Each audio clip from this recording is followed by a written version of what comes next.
There we go. Welcome back, ladies and gentlemen. I hope this day, this meeting, this stream, this podcast finds you all famously. We are at our new time of a Tuesday evening. Should you be inclined to join us live, welcome. Come on in. The water's fine. How are you, Bob? How's life treating you down there, up there? I'm not exactly sure where you are from me.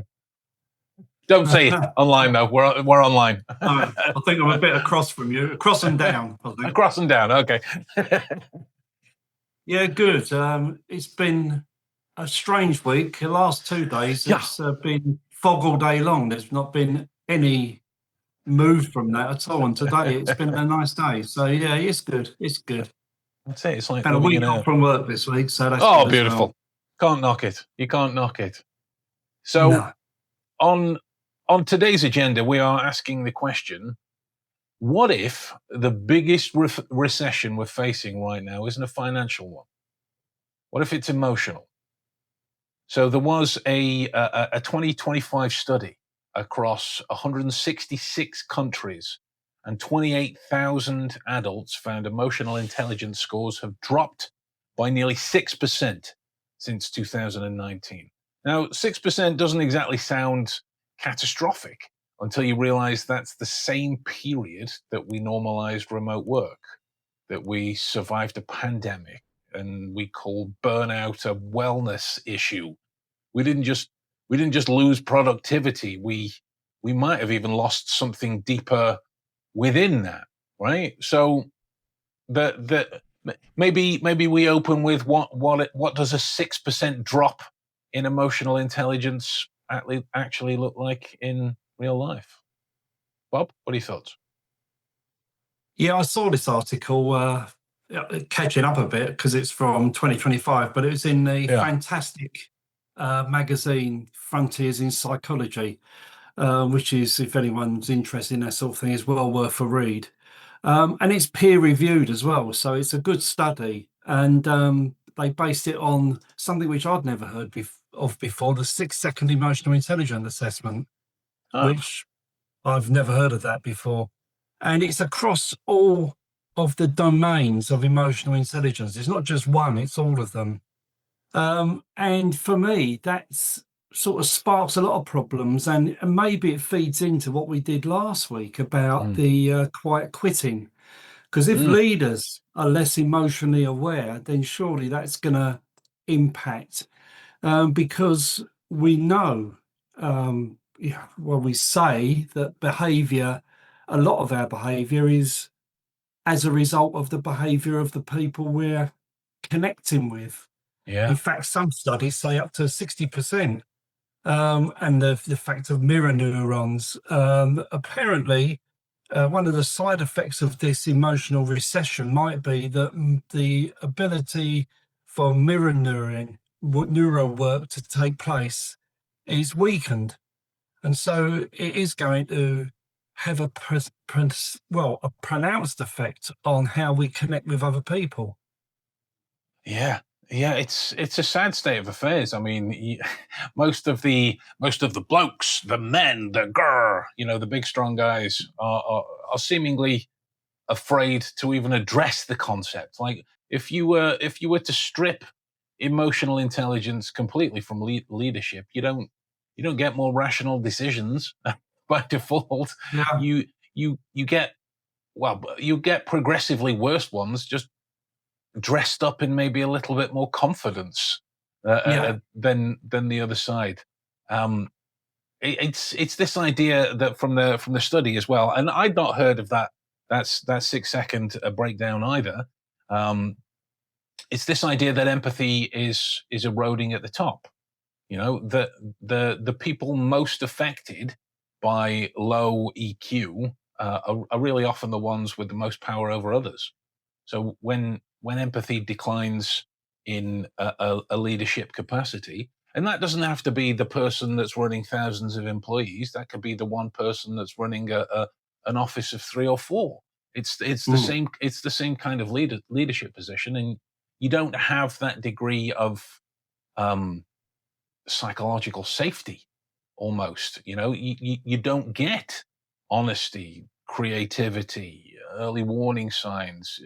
you get performance, sure, but Yeah. it's like a performative loyalty. It's a performative engagement, and then one day it's like a bloody exodus as Mm. everyone leaves, and then there's this great swath of surprise.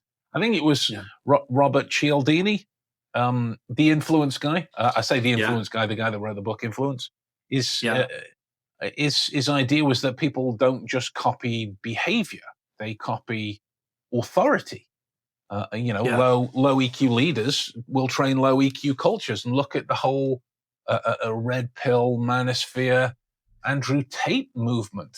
Yeah.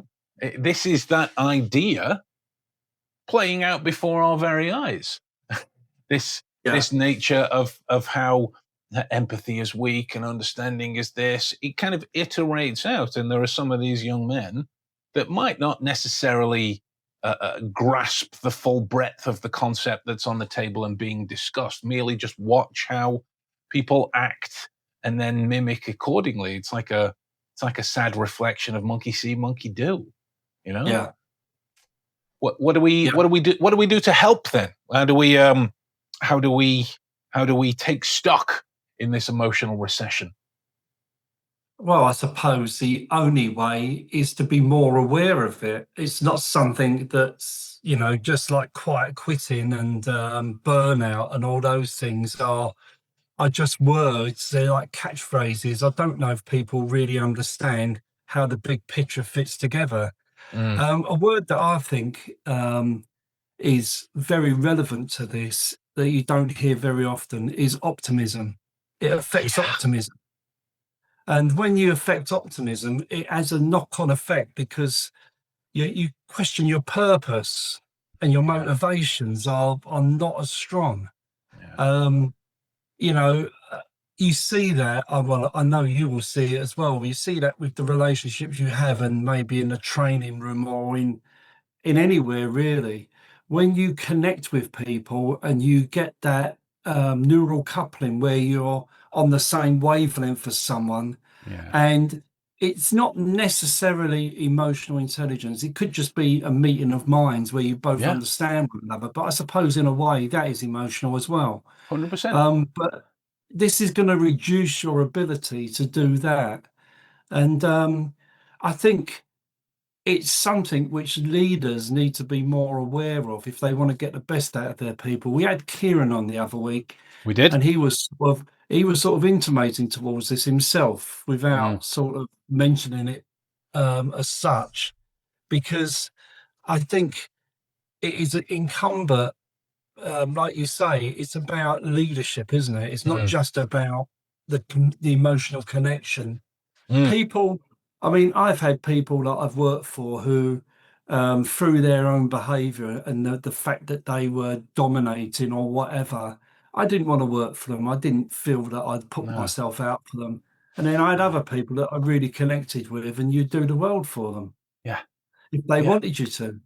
And That's so I think if this if this reduces that, the social awareness and the empathy that we have for one another, and one of the words that came out at me in when I read more about this was the term emotional literacy, yeah, that we don't actually understand the emotion, the language of emotion, basically. yeah, and it's sad. It's sad. Emotion. There's what's her name?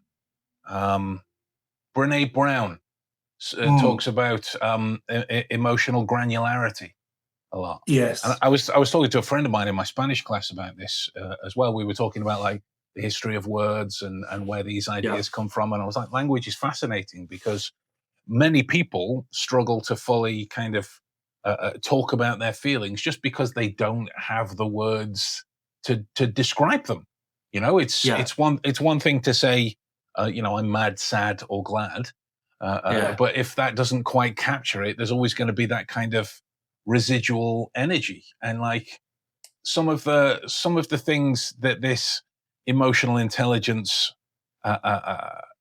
connects to in terms of importance for your own health, Yeah. and let's not let's not understate the fact that emotional intelligence gives way to your critical thinking, gives way to your relational connections, gives way to your observational capacity, gives way to your memory capabilities in terms of how much attention you're paying in the moment. So it's not something to be flippant about. And No.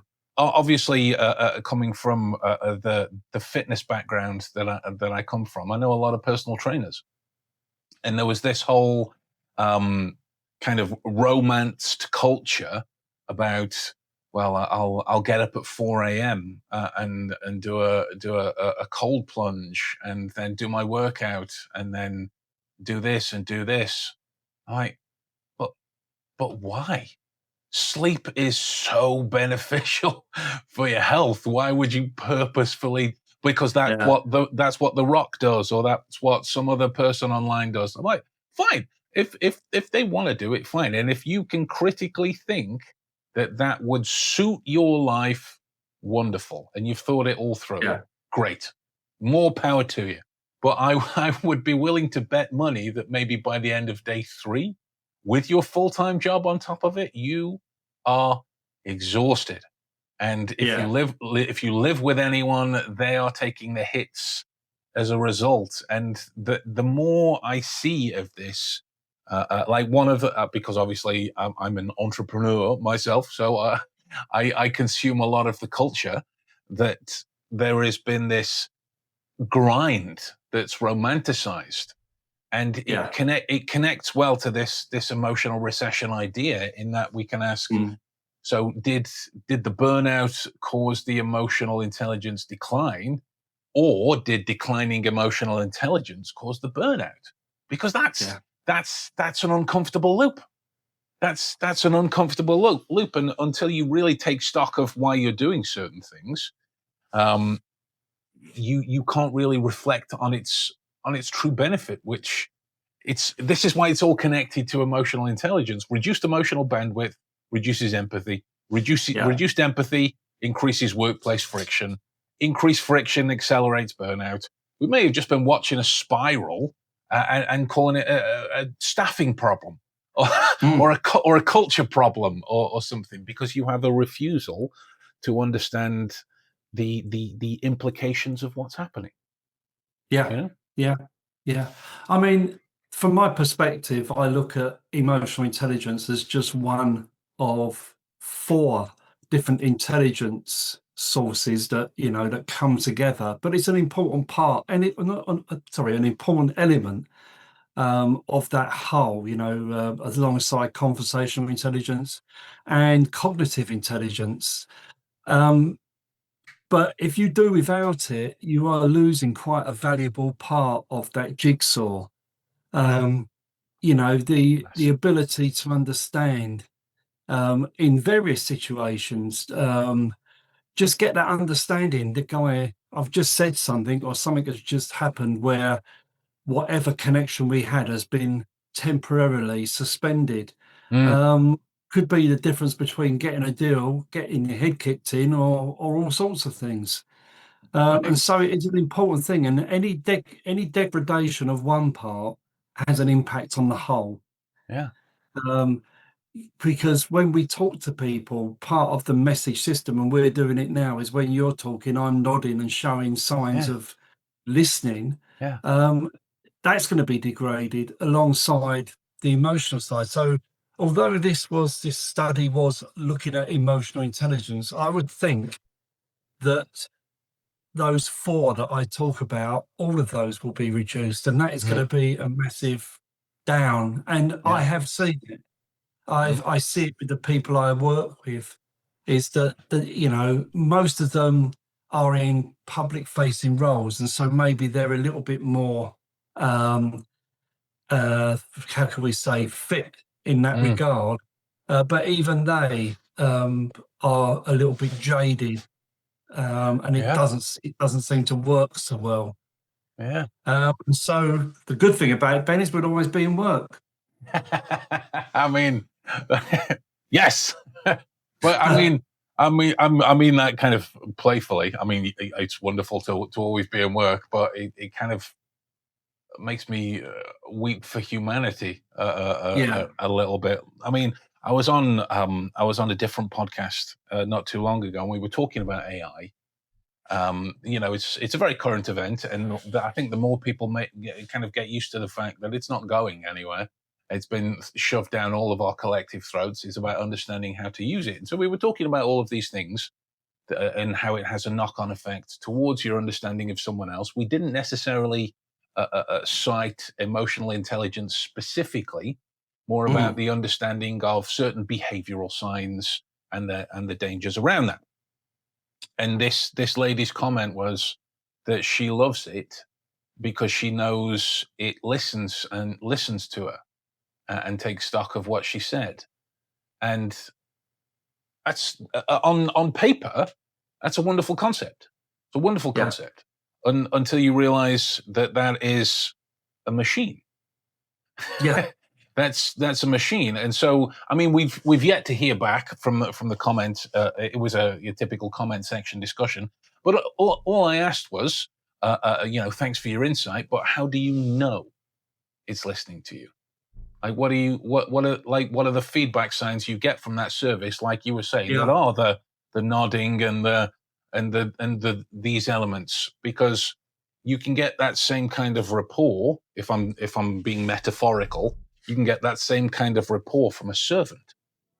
Yeah. Of you ask a servant to do something and it does it. Listening in that situation is a different emotional intelligence bandwidth. Altogether. And one of the things it got me thinking about. Excuse me, I'm just going to have to save my monitor from going into standby. Was you mentioning, Kieran?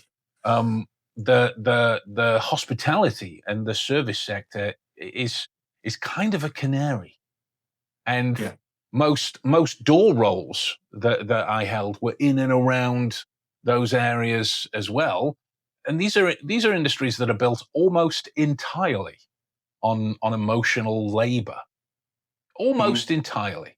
The hospitality, leisure, bar work, door work. It's all customer-facing roles. Emotional intelligence isn't a soft skill.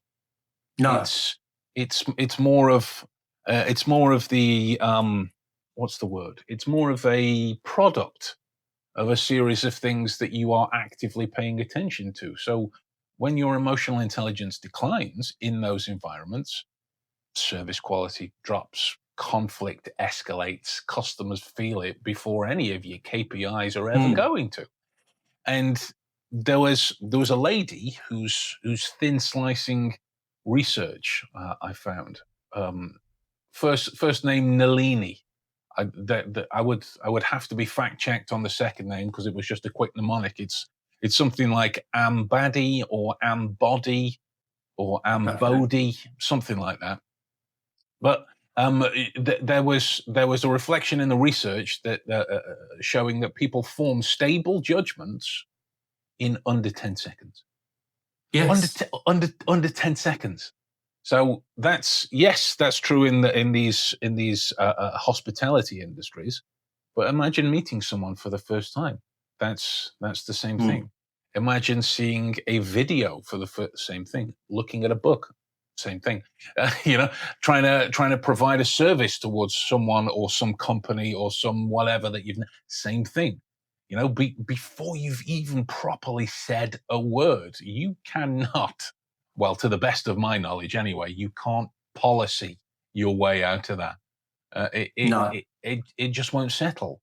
And so, see what you think of this. It was an idea I've been kind of playing with for a while. I say playing with, just in terms of mulling it over. In that there is this perception around emotional intelligence, or really anything that has the word emotion in the title. In that it's largely misconstrued as being less than. There's not enough action based. It's all too feelings and thoughts. There's not enough doing. And I've had a ton of conversations with people that seem to think this way. And my question is always, so have you ever been a person that didn't feel? And I mean, they can't, because that's either when you're not born or when you are dead. those are the moments where you're not feeling anything, and that's the importance of it. So maybe why do you think emotional intelligence is perceived in that way? That's an interesting question. Yeah, I don't. I've there won't you be an caught me, easy answer. you caught me out there.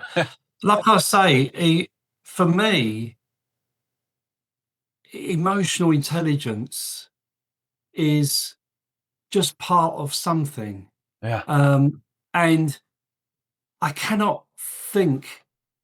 I think emotional intelligence. I think there's emotion and there's feeling. Yes. I think we feel all the time. We have feelings, sometimes weak, sometimes strong, and they may turn into emotions, but not always. Um, so I don't. You're right. We feel all the time. We feel like I felt a bit put on the back foot by the question you asked.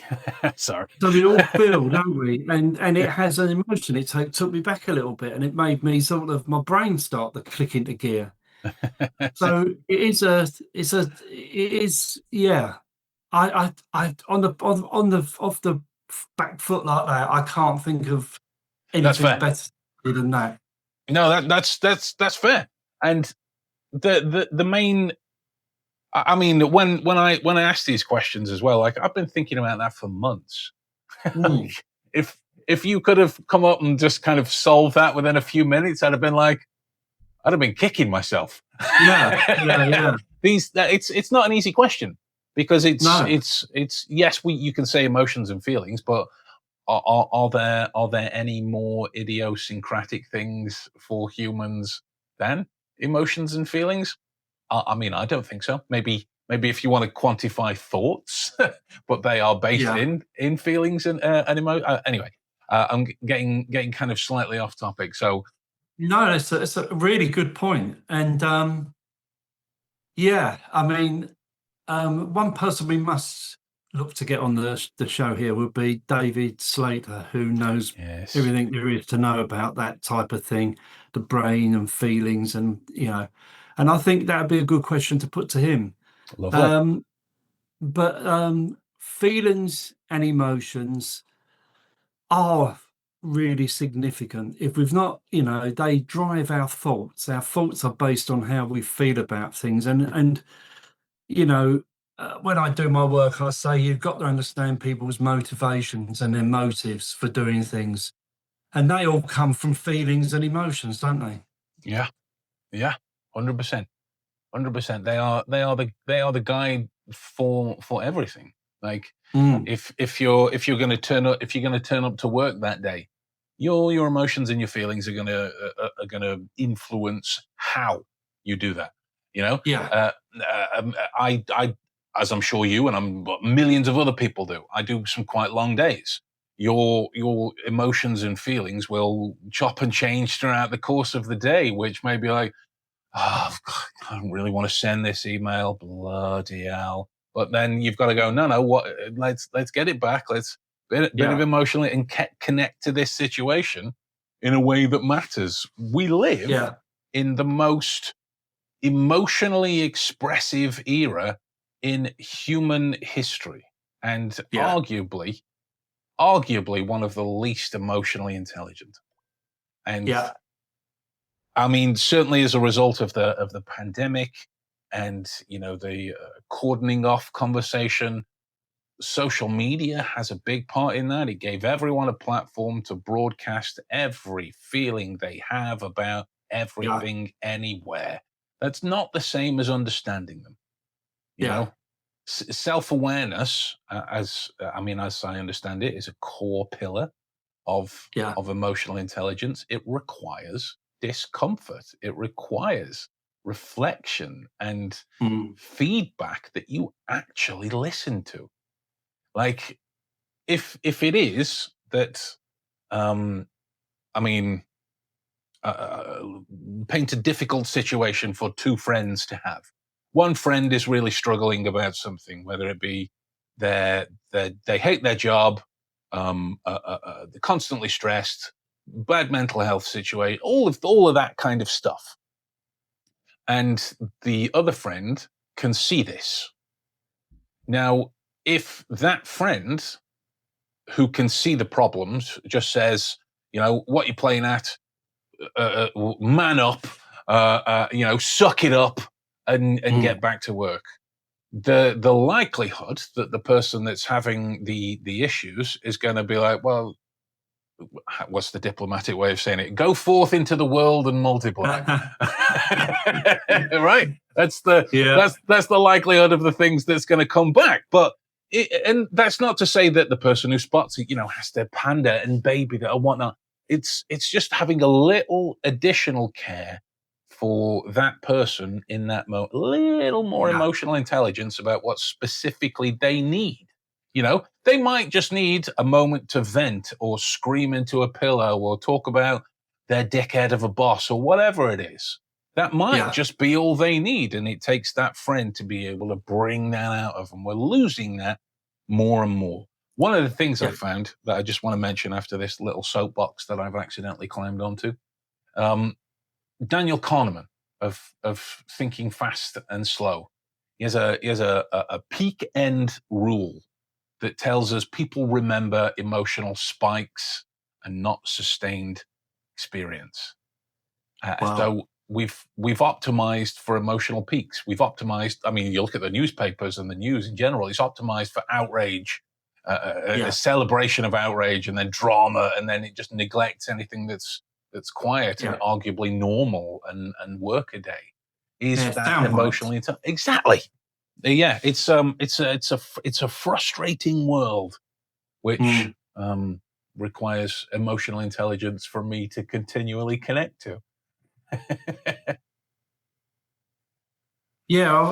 Emotional intelligence is our social operating system, isn't it? Yes, it is. And if you haven't got that, then I think what we're looking at the moment, at the very least, is it's under strain. Yeah. And if it's under strain, then you come into an emotional recession, and it could be a very critical question that we've got to answer if we want to navigate this really complex world and data full world. And I don't mean data in terms of written, just the amount of emotion or data that's thrown at us day by day from the TV and everyone that we meet. If we haven't got that emotional connection, it's going to just become fuzzy, sort of like a badly tuned in TV. Yeah. I mean, to that end, you can think of it like, I mean, I'm not encouraging that you do, but it is analogous that the screens in question, whether it be a tablet you're looking at, a PlayStation you're playing, or a TV, the screens replace the rooms that you're in. Like, what happens to the emotional data that we used to read automatically? Eye contact, tone of voice, posture, the subtle things that really built the kind of emotional literacy that you're talking about over, I don't know, thousands of years. Maybe that's hyperbole. I don't know. But this remote aspect of living, it's removing a lot of them and getting replaced with nothing. Yeah, it's just taking away something that brought a connector, and then we are without a connection, and the humans in that room are just going, well, now what? Now what do we do? I'll yell about this position or this person that I don't like, or this idea that I don't agree with. So maybe some final thoughts that we could leave these good people with is, how would somebody practice their emotional intelligence just on a daily basis? What are your thoughts on that?